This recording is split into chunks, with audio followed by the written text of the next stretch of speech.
నమస్తే. భారత్ నేపాల్ సరిహద్దు జిల్లాల్లో గత 10-15 సంవత్సరాలుగా ముస్లిం జనాభా విపరీతంగా పెరిగినట్టుగా నివేదికలు వచ్చినాయి.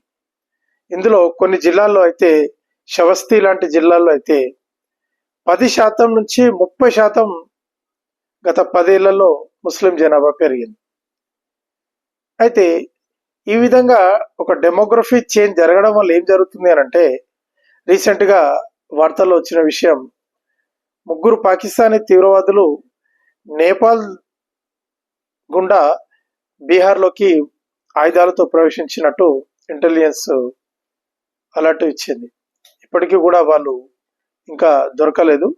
బీహార్లోనే వాళ్ళు సంచరిస్తున్నట్టు, ఏదో ఒక తీవ్రవాద చర్యకు వాళ్ళు పన్నాగం పన్నినట్టుగా సమాచారం. అంటే సరిహద్దు జిల్లాల్లో ఈ విధంగా జనాభా సమతుల్యతను దెబ్బతీసి ఒక వర్గానికి సంబంధించిన జనాభాను పెంచి అక్కడి నుంచి తీవ్రవాదులు రావడానికి మార్గం సుగమం చేయడం అనే ఈ కుట్రను మరి మోడీ ప్రభుత్వం, ముఖ్యంగా సరిహద్దు రాష్ట్రాల ప్రభుత్వాలు ఏ విధంగా చేస్తాయో వేచి చూడాలి.